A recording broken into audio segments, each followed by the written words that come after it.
welcome to the first episode of Young Man in the Three. Wow, that was clever. Thank you. Yeah. Mr. Murphy, how are you? I'm pretty good. Yeah, I'm pretty good. We have a really special interview coming up later in the show with one of our coworkers / colleagues in this collective, Mr. Tyrese Haliburton, Olympic and All-Star point guard for the Indiana Pacers, and one President Barack Obama that's coming up after this. But before we get to that, wanted to welcome you to the Young Man in Three. What are your thoughts? Man, I'm so grateful to be a part of this. I started watching Old Man in Three when I was in college, and literally y'all had a live show in New Orleans. I went to it because I wanted to meet you all, wanted to be a part of the show. And you really did? You bought a ticket too? Yeah, yeah. Yeah.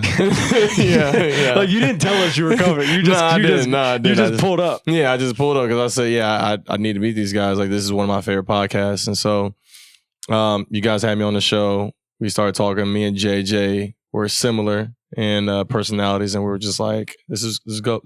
You know, let's do something with this. And now taking JJ's spot. So this is crazy. I want to ask you about the Lakers in a second, but I think just for pure explanation standpoint, it would be helpful to sort of like kind of walk the audience through what we're thinking with this collective. You know, we want to create, we've sort of created a group of our young friends around the league who can basically do like rotating check-ins, and Trey's going to be on every episode on the intros. But besides that, Tyrese is going to do some. We're going to sort of roll out the rest of the group over the next couple months.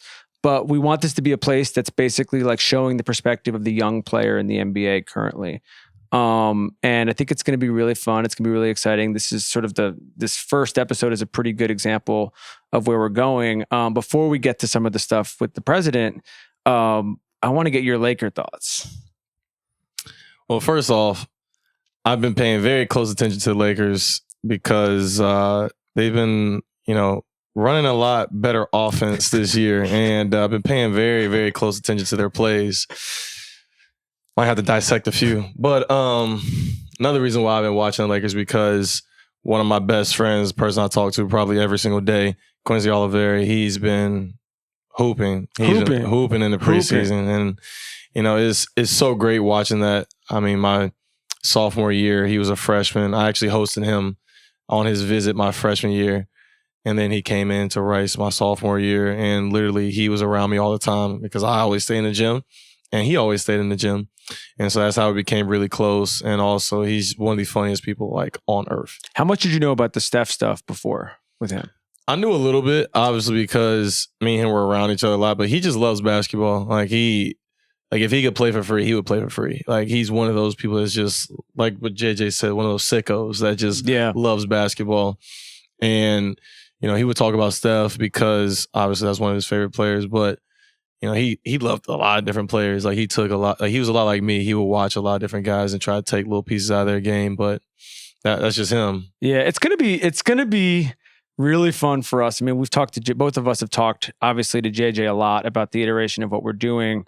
Watching him do this is just going to be so exciting to see, knowing his personality, knowing how locked in he is in everything in life.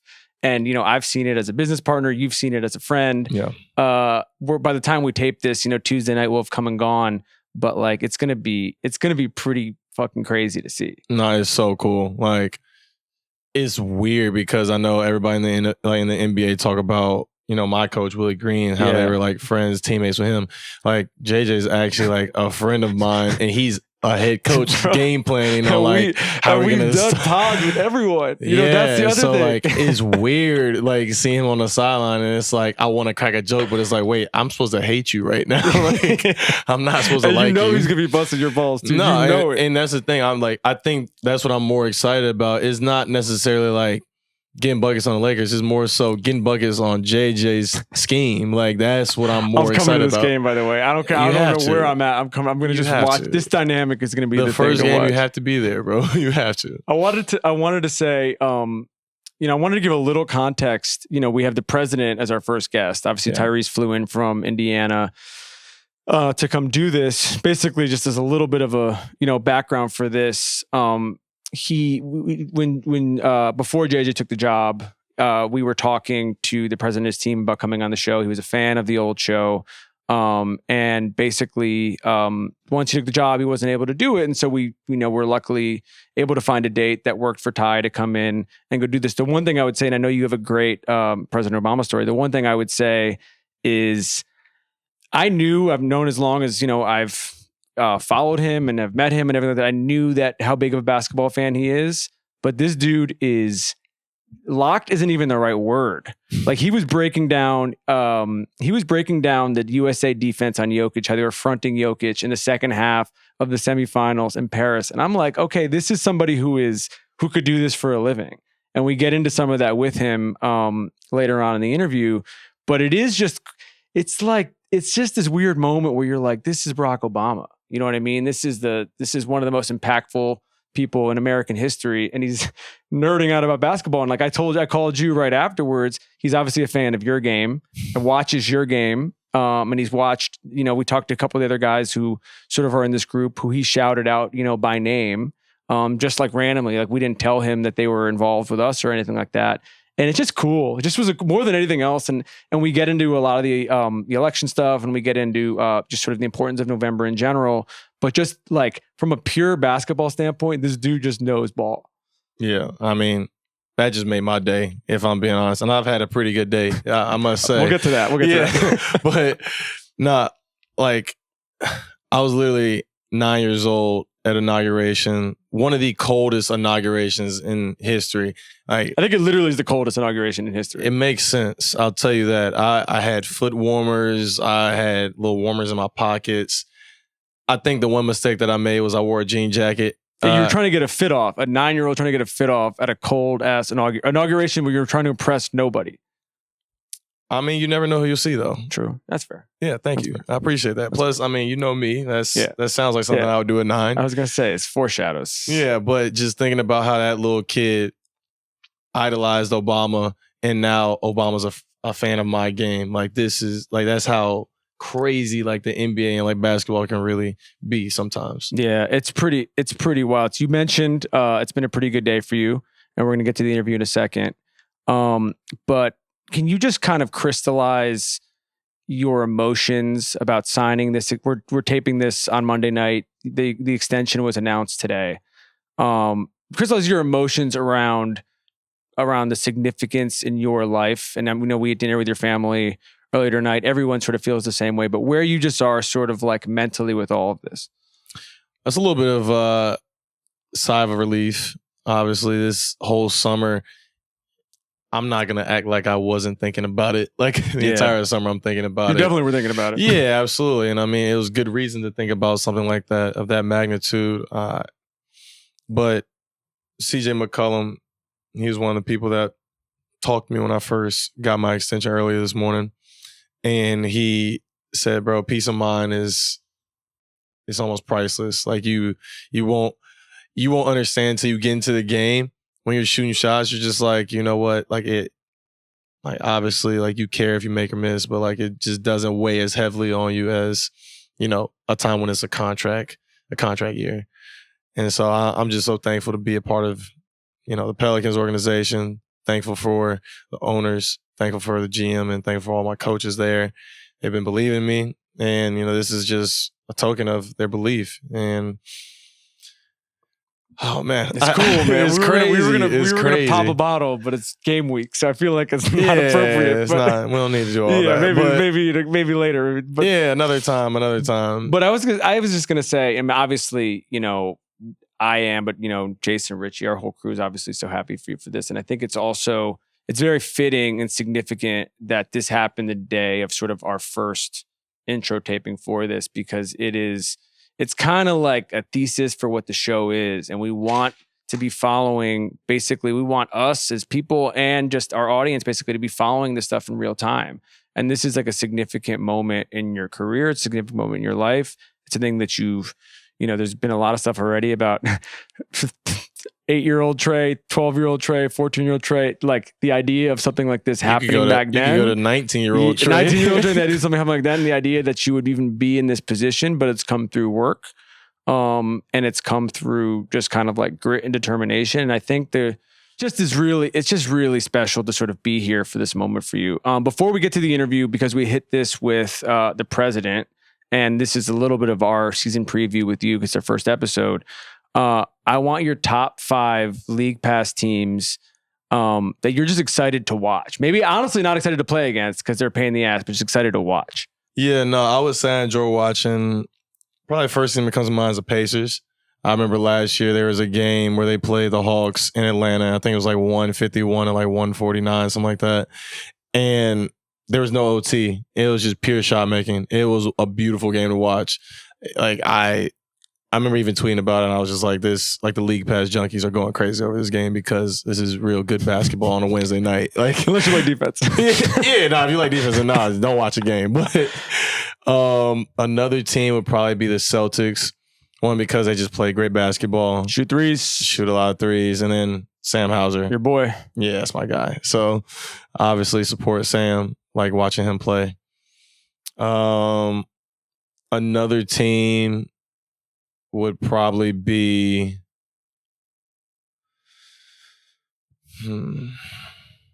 probably the Spurs.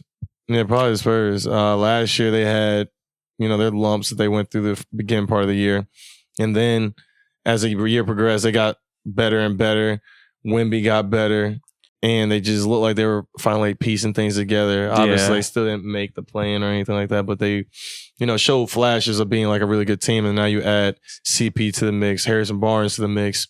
You have a veteran presence in the locker room. Obviously, you had the coach who's one of the greatest coaches of all time.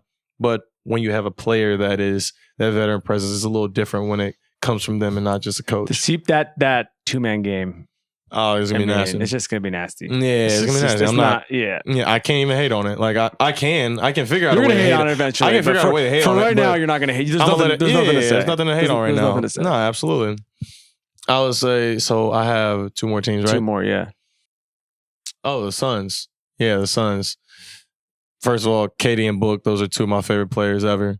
And watching them play, watching the way they just attack, scoring the basketball is just beautiful to watch. Yep. And they're 2 killers, but they go about it 2 different ways in a sense. Like Book is almost like you can see like the nastiness into his game, but it's like super polished. Like he has one of the more polished games, and then KD is just like water flowing like type of thing. Like I'm not gonna give him too much props now. Like that was a lot right there, but more than I thought you were gonna go. But yeah, I like it. Low key, like it. yeah. I did a lot right there. Yeah. But I mean, obviously, I can respect greatness when I see greatness. Like, what about we should add Tyus Jones as a table setter. It was Absolutely. A great pickup for just the value they got him with, and he's just been a great player his whole career. Yeah, he's always been solid. Not gonna turn the ball over too much. Actually, probably not gonna turn the ball over at all. Gonna set up guys, gonna run the team, run the show, but not demand too much attention on the offensive end. He's great piece for him. And then probably the last team that I would say is probably the Orlando Magic. That's what I was thinking. They're like they're an Eastern Conference team, but give me a lot of Western Conference vibes, and they got a lot of young guys. They play really fast. They play fun, and they lock up. They're a large team. Like last year we were a big team. They were bigger than us, and like that was like uncommon. Like 90% of the teams we played against last year we were bigger than, and that was like one of the teams where they were just like, all these dudes are massive. And like they're tall and actually like physical dudes. They can all move. I mean, I saw Paolo a couple weeks ago and he was talking about KCP and just what he's brought even just in practice with them. Yeah. And we'll get to this with him later on this year, but basically like they go like 1 through 8. They all play D. And so you just this is a perfect example of a team that's fun to watch, but is not fun to play against. Yeah, no, they be hacking. Yeah, but, not fun. Yeah, not fun to play against. No, they be hacking, but it's great. It's like it's cool seeing them play. Obviously, too, Mosley is a great coach. I was with him during select team, and got close with him a little bit. He's been a really cool dude. So obviously, seeing them succeed It's great, especially because they're in the East. Like, I don't, we'll see Not them. your problem. Yeah, not my problem until finals. So, yeah. Well, we want to get to the interview now with President Obama and Tyrese. I think there's going to be a lot. You're going to see Trey every week, so you guys are going to get sick of these two faces. But we also just wanted to kind of, sort of thank you for joining us for the first one of these things. And there's going to be a lot more stuff just on the YouTube as well that we're going to be trying. So have fun. Appreciate y'all.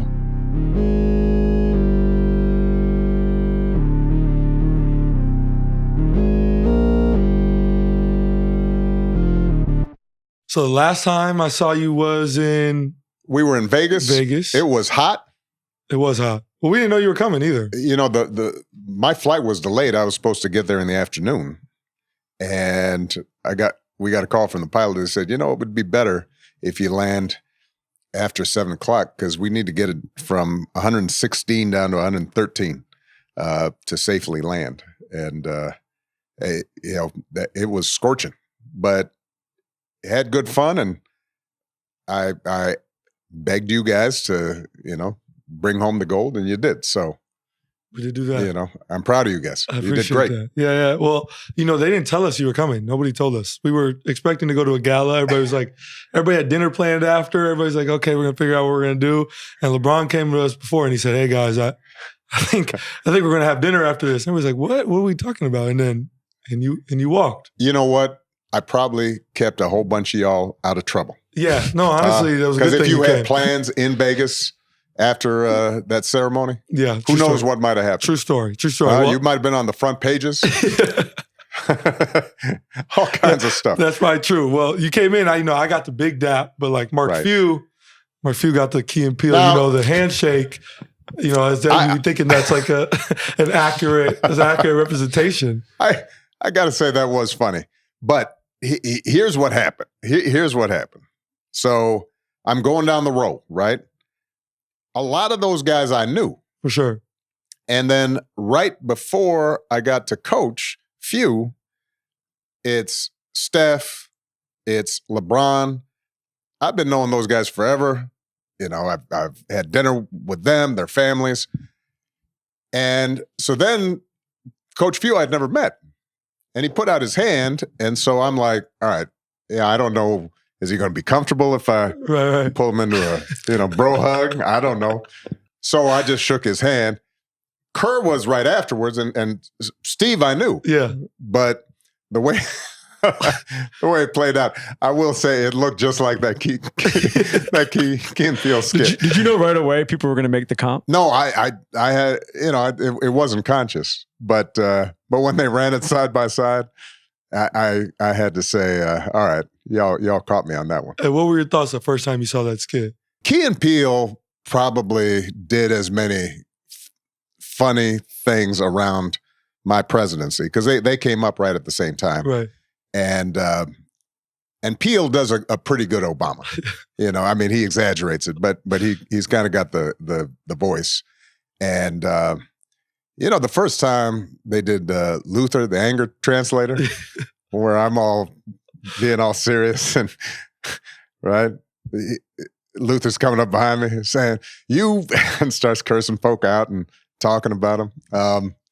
That definitely rang a chord inside the White House because everybody knew that was pretty accurate. For sure. Yeah.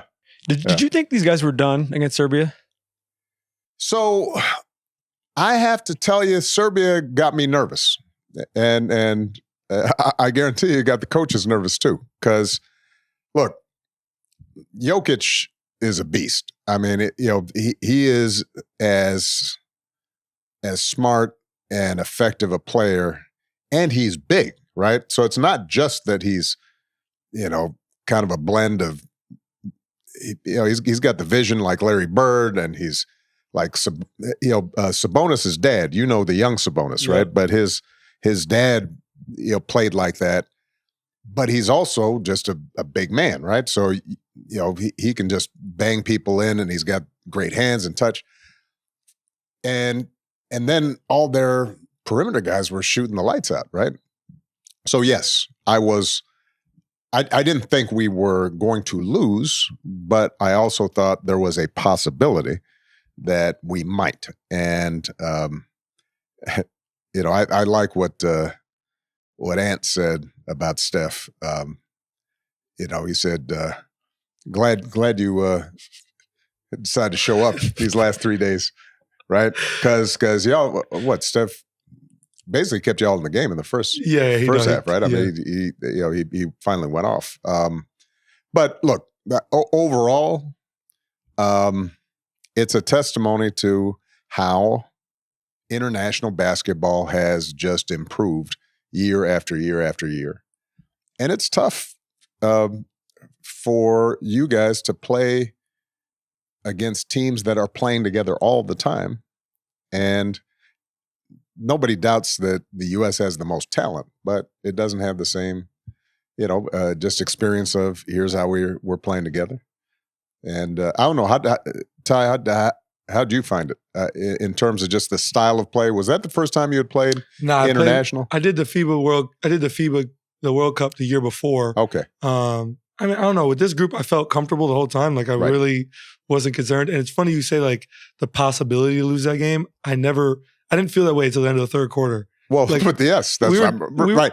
Nobody felt that way until the end of the third quarter, and we started looking at our watch, and it all like, all right, y'all better start picking it up. What were we down at halftime? Like 10? 10 at halftime, 15 at the end of the third. Yeah, at the end of the third, I was looking around like, it might really, like, this is a possibility. Yes. And then when Coach Kerr decided that we were going to put LeBron, KD, and Steph to start the fourth, I was like, well, if we can cut it to 8 in the first 4 or 5 minutes, I feel comfortable. Right. We cut it to 8 within like 2 minutes. 2 minutes. I was like, oh, we're going to win this. We'll be all right. Yeah, we're going to win this game. Yeah, I was a little stressed. Embiid showed up. And Joel plays, you can tell when Jokic is on the other side, like he gets a little bit of an extra gear. For sure. And, real competition. They're like competitors. It's amazing to see. So, and Embiid's one of the few guys whose size and skill set, he can actually match up with Jokic in a way that, for sure. I mean, Anthony Davis is great, but as big as AD is, he can get kind of pushed around a little bit by Jokic sometimes. Yeah, we did a good job adjusting and putting sometimes we had LeBron take Jokic kind of a little bit in that fourth, which is interesting. AD and Embiid kind of roam there, and that changed the whole complexion of the game. Because then you got backup. Exactly. Sort of like what happened against Minnesota during the playoffs, where they had Cat guard and Gobert in the back. Yeah. So look, y'all did good, and I'm happy.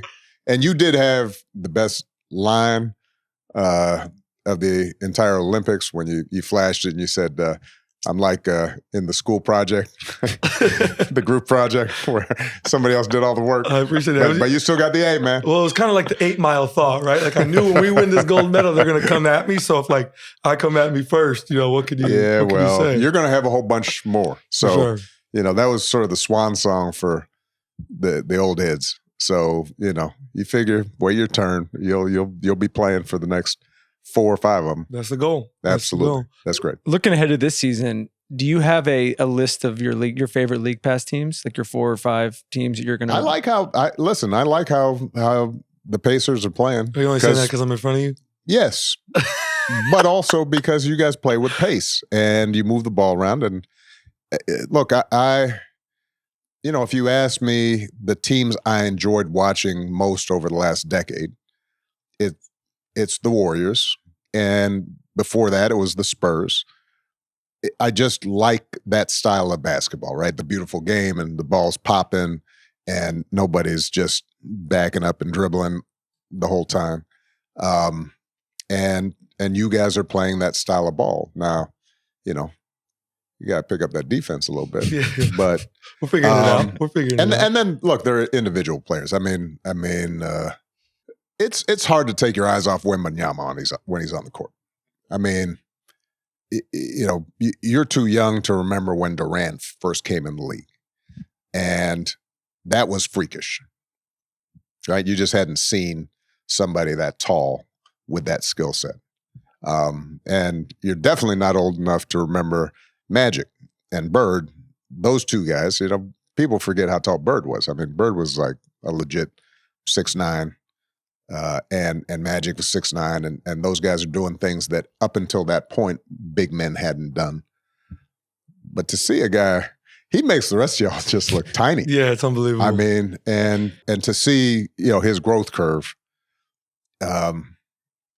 it's hard not to watch them, and Anthony Edwards I enjoy, because he's just got a charisma on the court, and you can just tell he's just having fun out there. For sure. Right? He likes, the smack talking and the challenge, and he's so young that he hasn't figured it out to that next level, right? A guy like Luka, who'd been playing pro ball since he was 15, right?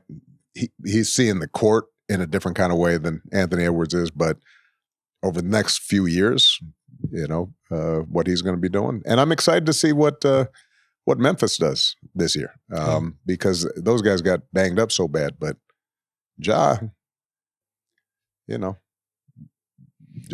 can do some things on that court. For sure. I'm glad I'm not his parent, because every time he goes up for one of those dunks, I just, you're worried. Right. Yeah. Yeah.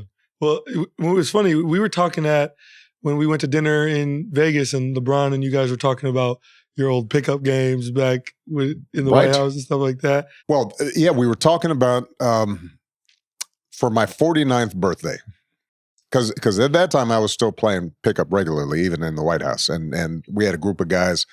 My body guy, basically my assistant, was a guy named Reggie Love, who had played on the national championship at Duke, and he had a bunch of friends, and so we'd get regular pickup games. There was a court at Fort McHenry in D.C., and sometimes NBA guys would come through, and we'd set up a pickup game. So I remember one time KD and Harden, when they're both still at OKC, came through, and we had a pickup game with them, and they were high quality. And look, I was like a good high school player, right? So I'm not in these guys' league, but I can get up and down the court, and I'm smart enough to pass the ball or set a pick instead of trying to do stuff. And they're not playing hard. But anyway, 49th birthday, we decided, well, let's have like our own little all-star game.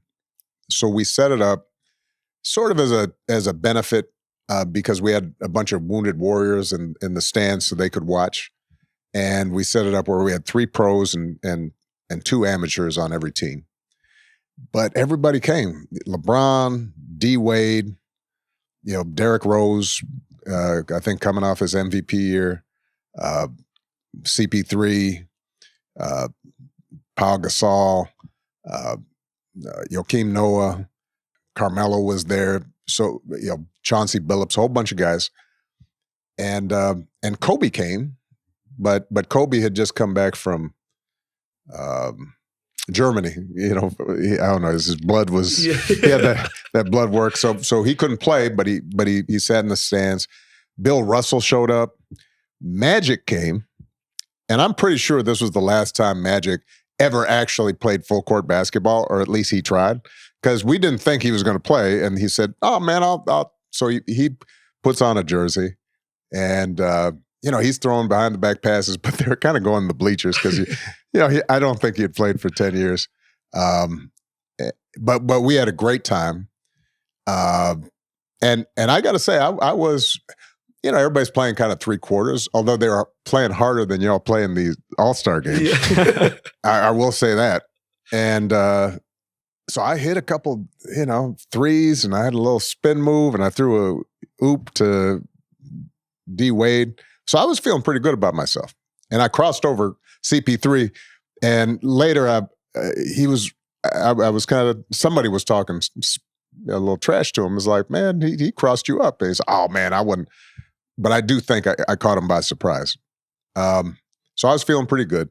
Derrick Rose then goes on a radio show, I think a week later, and somebody asks him about, I heard you played ball with the president. How was he?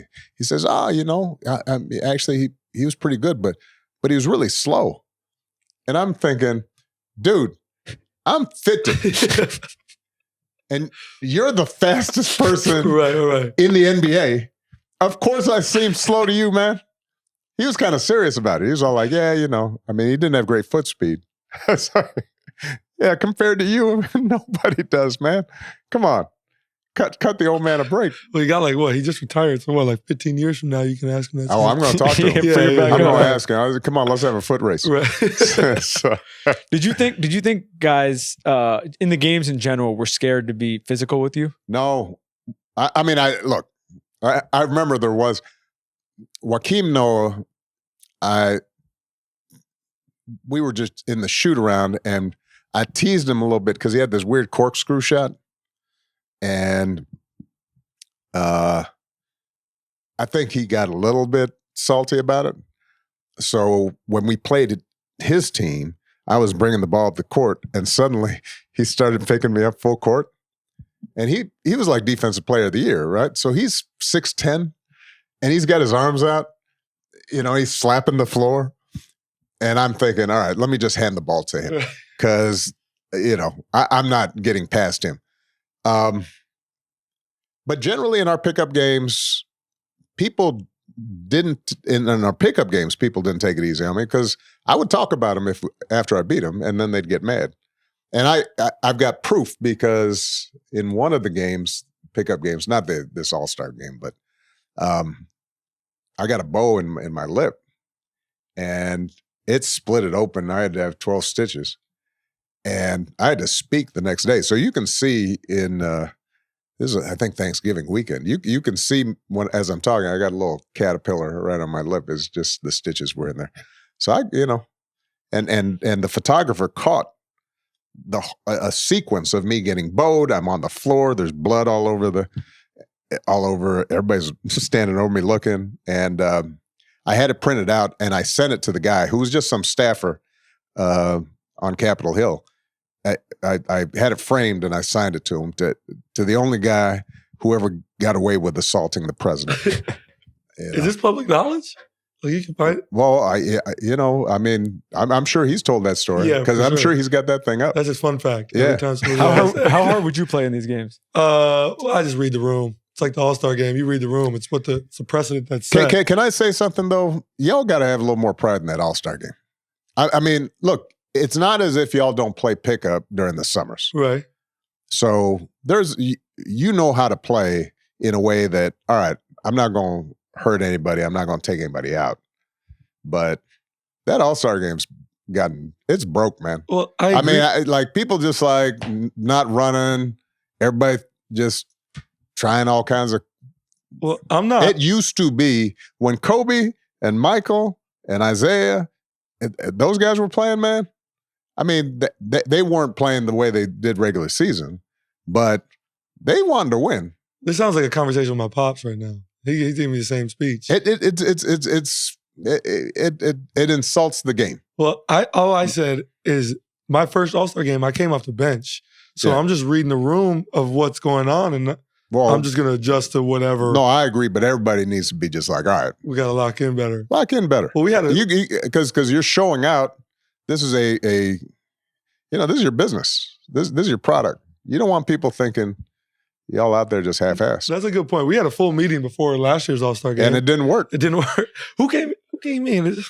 I'm so mad at myself.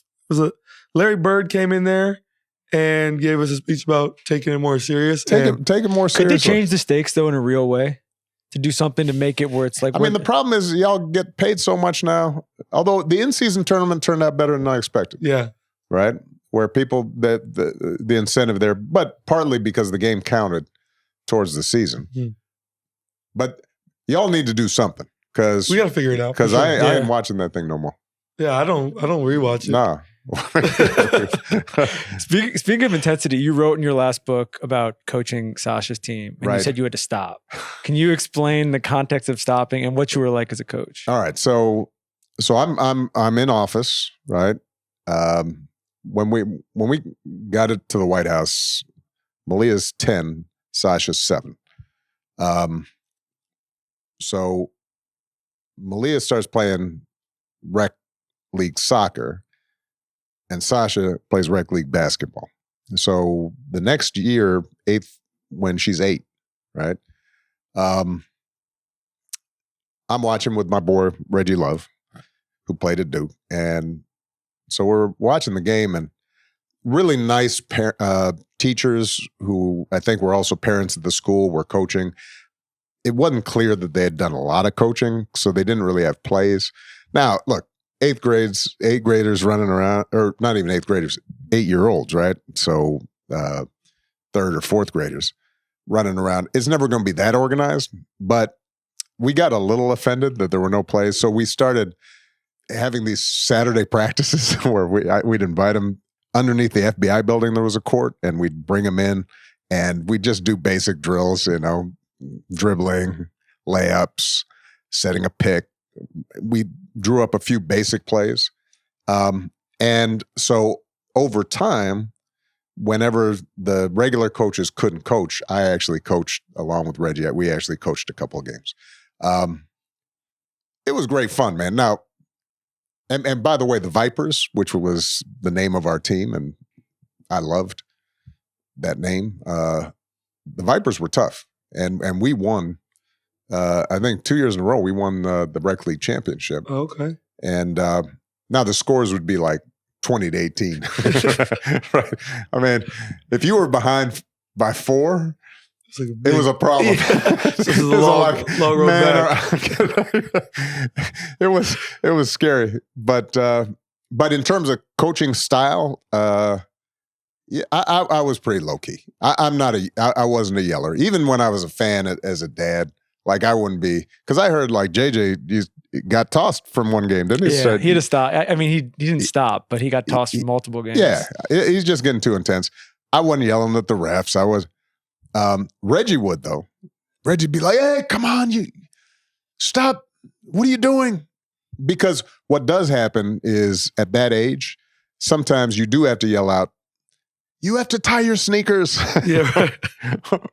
or they'd get distracted. They'd start looking at their nails, and the other team's running back. Right. So, but overall, it was just good fun. And we never like angry parents coming for playing time. What did happen was there was another rec league team that was from the same school. And at one point we got a call from the regular coaches, and they said, listen, these parents, they've been complaining because they think that their kids should be able to participate in these Saturday practices with you, with the president as well. And we're all like, what? This is just a way for me to hang out with Sasha and her friends. Y'all go rent a gym and have your own practices. Right. But, I think their attitude was, it had less to do with basketball and more like, we want to be able to tell everybody, with the president. We're our girls are practicing with the president. Maybe they thought it would help them get into college or something. They'd put it on the resume. On the resume. Practice with President Obama. So that's when I started pulling back, because I didn't want it to start feeling like this is some kind of thing. Right. But it was great though. We were talking about this on the way in. The sort of difference between leaving public office and retiring from professional sports. Is there an element of needing the jolt, of missing the jolt, that something like coaching could feel? Maybe golf feels it to a certain extent. Yeah, there is some similarity, right? So in the sense that, when you are president, you are operating at the highest levels with the highest stakes, and there's constant pressure and there's constant stress, and there's a team element, right? Because you've got a team around you of people, everybody's in the foxhole together. You have to perform. When you fail, it's public, just like in sports. When you succeed, people ask, all right, what are you going to do next? Right. Just like in sports. That high, that adrenaline rush of just operating at your very best, or trying to at all times, and being under that pressure cooker with people who you've gotten to know, I think that's similar. I think that when you're done, I've talked to MJ and, Tiger and, people, athletes who've retired. You do have to make a transition. The ones who are most successful are folks like Magic, who I think even while they're playing I think LeBron will be successful at this. I think Steph, CP3, that generation, I think they've started to figure out, all right, you have to begin thinking ahead before you leave the game. And they've done that successfully in their respective business interests. For me, there is sort of a transition to coaching, but it's coaching the next generation leaders. So the foundation that we've set up, the Obama Foundation, really what we do is coach young, up-and-coming public leaders, people who are working in communities, people who are running non-for-profits, people who are in education or healthcare or civil rights, are doing all kinds of cool things, and we work with them. And there's a satisfaction of doing that, of trying to give back and groom and prepare people coming up. But there's always a part of you that is going to miss that. When you're on that tightrope, and you never know if you're going to pull it off or not. It's like taking that last second shot. Is all right. Let's see what happens. Right.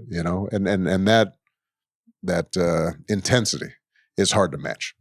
Well, speaking of leaving office, like something for me that, like, I know I'm blessed to be in the position I'm in, but sometimes, like, I want to just go and do things outside. Correct. And not, have people have to have a conversation every time. Have to fuss. So in your book, you wrote about in the Democratic Convention in 2004, Right. like that's the last time that you felt like you were not recognizable. Correct. Now, like transitioning to now, what do you think? Like, what's something you wish you could just do and not be recognized? Probably the thing that I miss the most is just being able to walk down a city street anywhere, right? Just being able to take a walk, maybe you hop into a bodega, a deli, you grab, an iced tea or a snack, you sit on a park bench, watch people go by. You don't realize until you lose it what a pleasure that is, just to be with a bunch of people, but be anonymous. And you have spontaneous interactions with people, back when I was your age, right?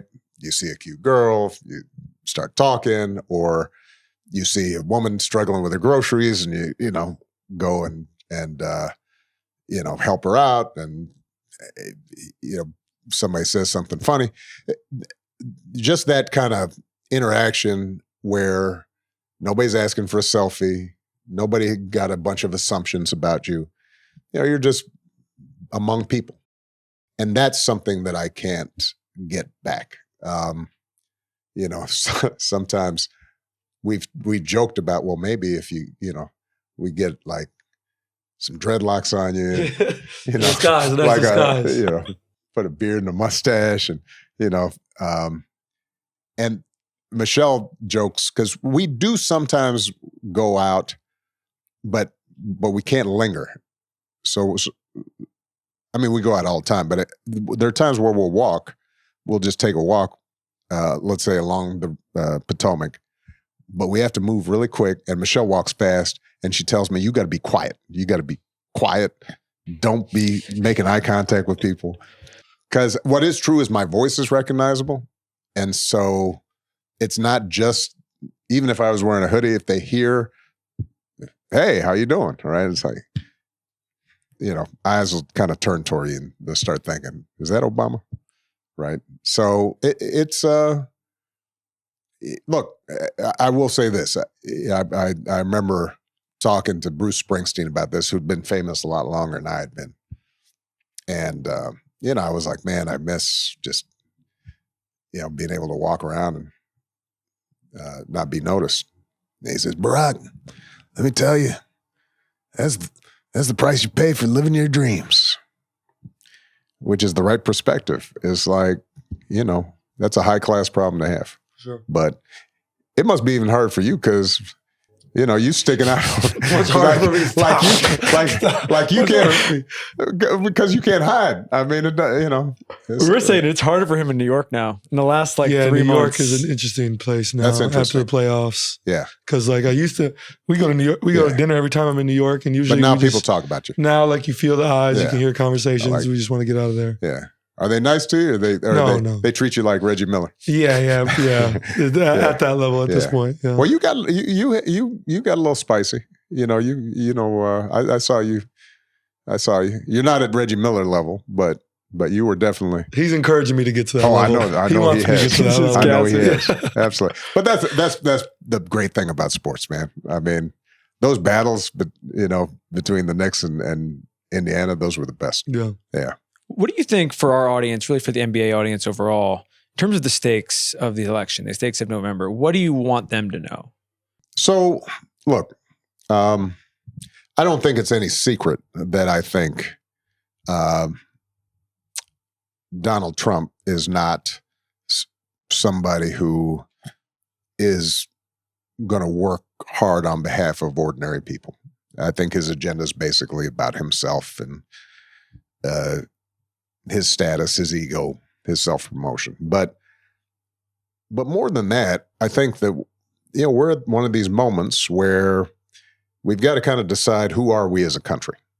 And what Kamala represents, what I tried to represent when I was president, is the belief that everybody in the country should have a fair shot, that we have some mutual obligations towards each other, that we're part of a community, an American family. And that means providing health care for people who need it, like we did with the Affordable Care Act that Kamala's expanded, and that the Biden administration added additional benefits so that your grandmother or grandfather can get their medicines at affordable prices, making sure that if you work hard, you get paid a fair wage, and that there are opportunities for people in inner cities and rural areas to get jobs, to make sure that women are treated with respect and have control over their own bodies, as opposed to the government telling them and their doctors, what they should or shouldn't do when it comes to reproductive care, and also just a fundamental sense that on issues like civil rights, policing, on all those issues, that we put the history of racial discrimination in the rearview mirror, and that we build on the progress we've made to start treating all people fairly under the law. Those things are all on the ballot. And, I think one of the things that is a challenge for this younger generation, including, I would almost say particularly young men and young men of color, is that, y'all have came of age. You were still in school when I was president and the financial crisis hit. But then you lived through a pandemic that was, I think we're all still dealing with. A lot of young men today are coming out of school feeling like it's going to be hard for me to match what my parents achieved. That the factories have closed, or a lot of the jobs that used to be available if you didn't have a college degree aren't there. And even if you've got a college degree, maybe, because of the cost of living, it's going to be hard for me to buy a house or support a family in the same way. And so they get frustrated, and I get that. But, the thing I always try to explain to folks is politics is not going to solve all problems all at once. the reason you vote is because you vote for somebody who can see you, knows your life, cares about you, and they're going to be making a million decisions, during the course of their presidency. And are they always keeping you in mind and what's good for you when they're making those decisions? And if they are, then they'll make your lives a little bit better each year. And if they're not, then they'll make things a little worse for you each year. And sometimes I think, a lot of young people, a lot of young men, they get frustrated and they say, well, nothing's happened. But let's say when I was president, I didn't cure racism. I didn't eliminate poverty, but 50 million people got health insurance that didn't have it before. And that saved lives and made people's lives better. And during Biden's presidency and Vice President Harris's presidency, prescription drugs got cheaper. And that made the lives of a whole bunch of folks out there who need their medicine, made their lives better. And when I was president, Eric Holder, my attorney general, he changed how we instruct prosecutors so that on nonviolent drug cases, you don't always have to go for the maximum sentence.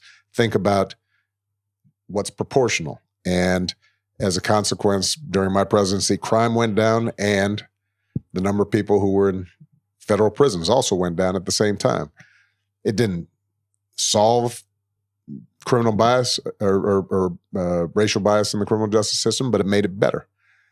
And so I could look back over the course of 8 years and I could say, all right, everybody's better off because of what we did. And the flip side is, when you got people who don't care about you, it can make it worse. So the idea that we wouldn't just spend half an hour to vote, as Michelle likes to, when we were talking to our daughters about voting, we used to say, so let me get this straight. You're not going to vote, which means you're going to let a bunch of old people decide your future.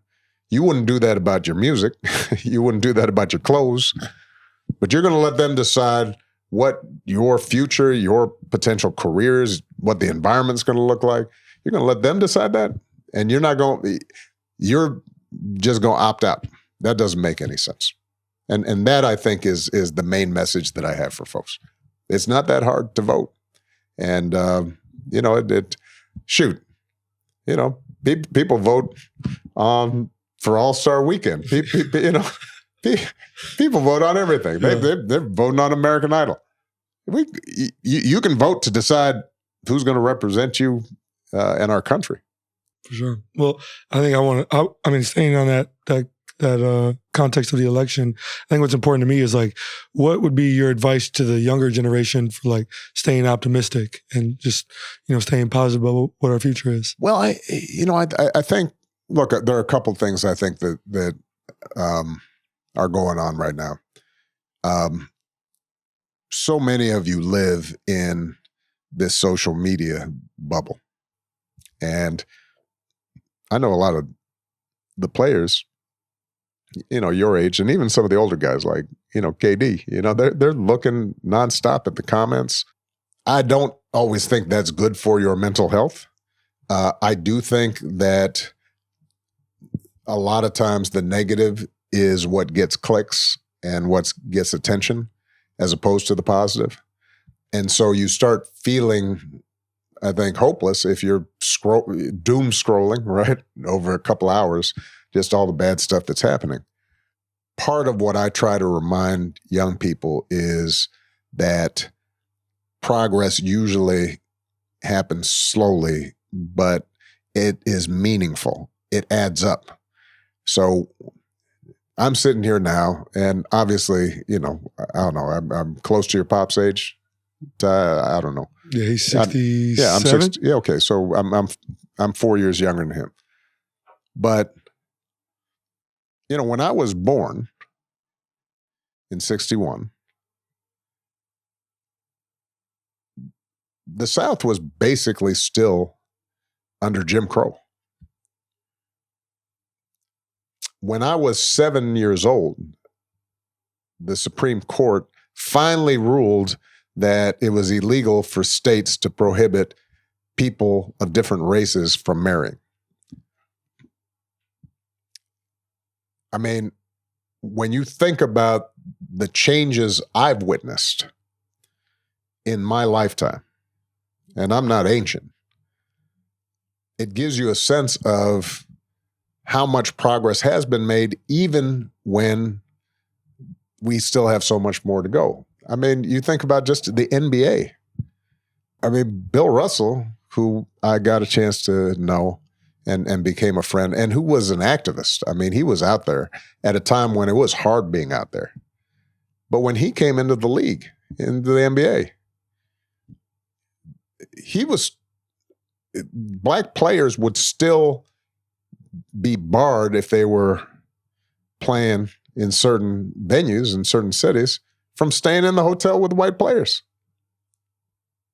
And so I want us to have some perspective, because there is a legacy of athletes like Bill Russell and Kareem and Jim Brown, and of course the GOAT, Muhammad Ali, and Arthur Ashe, and Billie Jean King, and people who they were consumed with excellence in their chosen sport, but they didn't just ignore what was going on. And by virtue of them just doing a little bit, that got a lot of attention and it moved the ball forward. And I think that we all in our own ways have the capacity to do just that little bit, and that little bit adds up. And over time, it really adds up, and it makes for a better America. And it's part of the reason why you and I can be sitting here. And, I'm a former president, and as I told you guys when I was sitting with you collectively, y'all are representing some of the greatest accumulation of wealth in the African American community and in the history of the world, bouncing a ball. So with those enormous privileges and opportunities, that was built on the backs of other folks doing stuff, and now you've got the opportunity to use that platform in positive ways as well. Well, Mr. President, we want to be respectful of your time, so I think we're going to wrap. Just thank you so much for sitting with us. This is listen. You guys have done a great job. JJ. I enjoyed listening to him.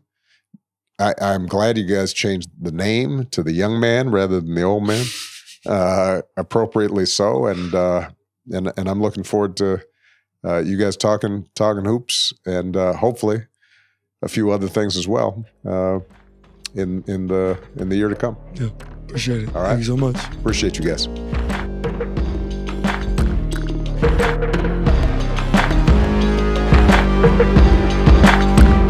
Thank you.